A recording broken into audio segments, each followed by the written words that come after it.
सच्चिदानंद रूपाय विश्वोत्पत्त्यादि Hathaway तापत्रय विनाशाय श्री कृष्णाय वयं नुमः। आत्मा जब शरीर छोड़ती है तो मनुष्य को पहले ही पता चल जाता है। वो स्वयं भी हथियार डाल देता है, अन्यथा उसने आत्मा को शरीर में बनाए रखने का भरसक प्रयत्न तो किया ही होता है और इस चक्कर में कष्ट को भी झेलता होता है।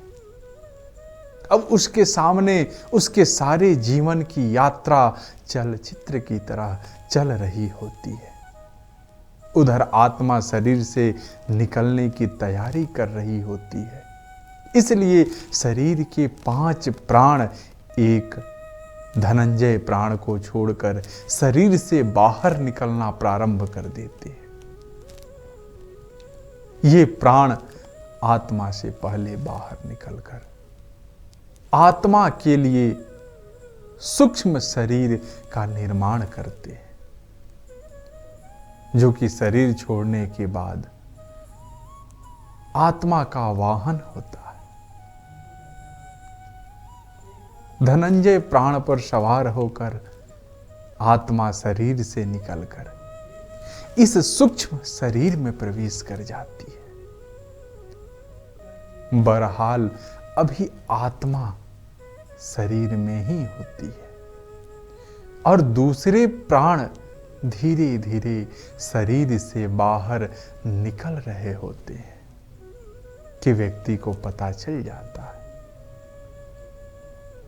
उसे बेचैनी होने लगती है, घबराहट होने लगता है, सारा शरीर फटने लगता है, खून की गति धीमी होने लगती है,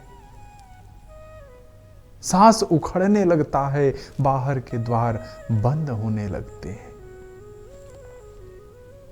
अर्थात अब चेतना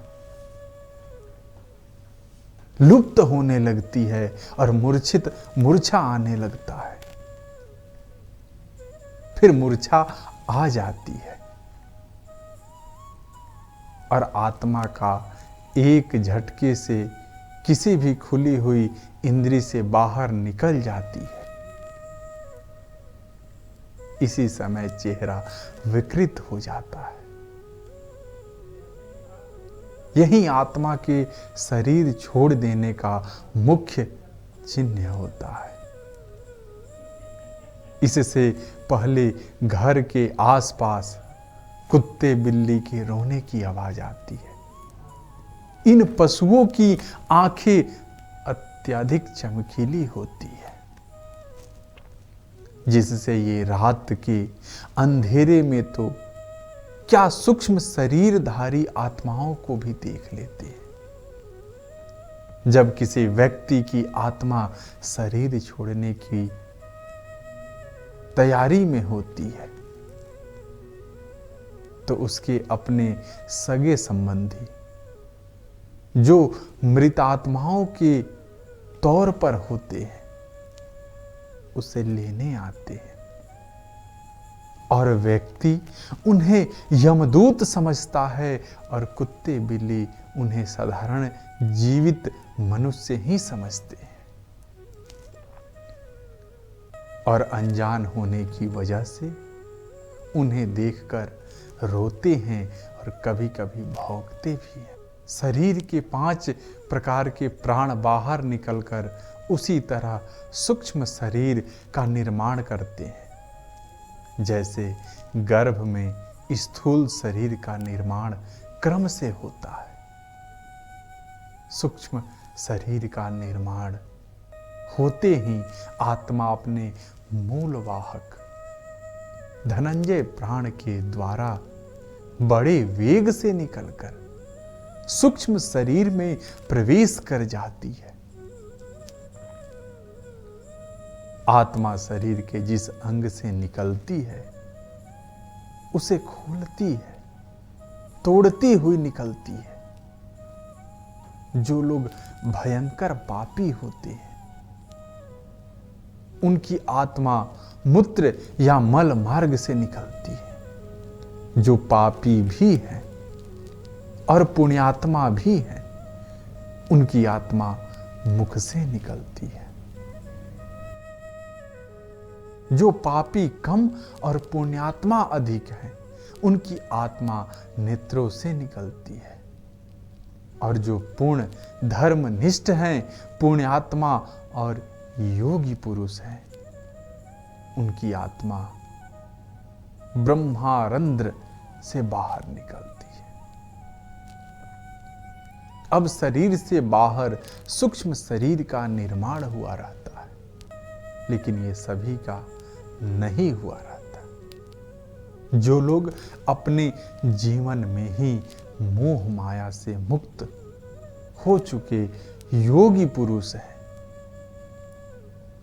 उन्हीं के लिए तुरंत सूक्ष्म शरीर का निर्माण हो पाता है।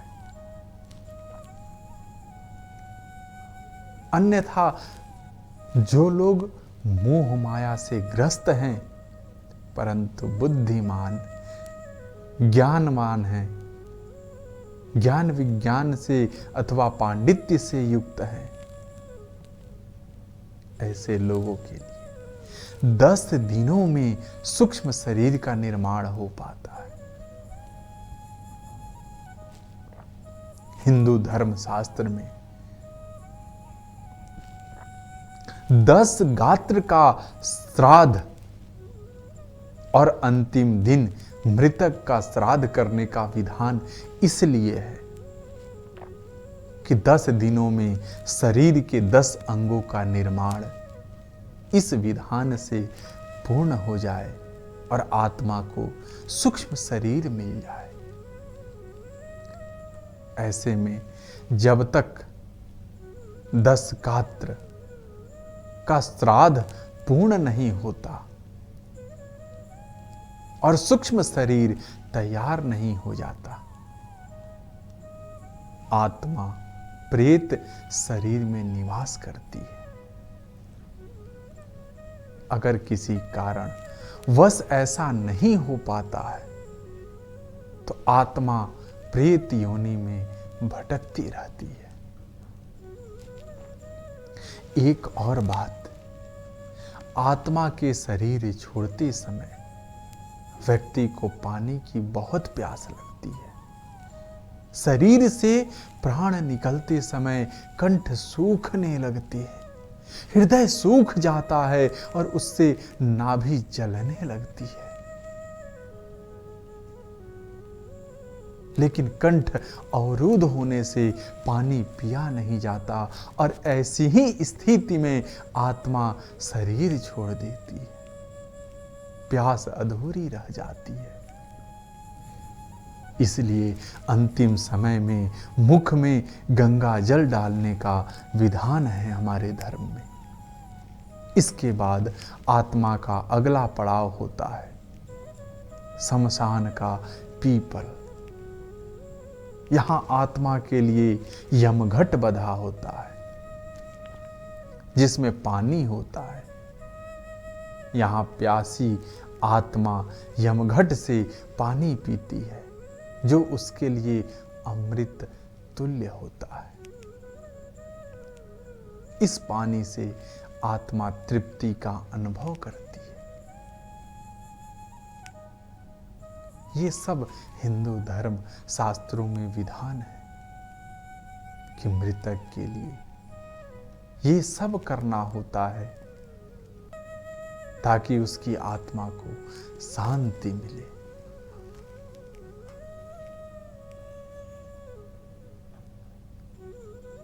नैनम छिंदन्ति शस्त्राणि नैनम दहति पावकः न चैनम क्लेशदयन्त यापो न शोषयति मारुतः। आप सब इस विषय को अच्छे से समझ चुके हैं। हरे राम राम राम हरे हरे, हरे कृष्णा कृष्ण कृष्ण हरे हरे।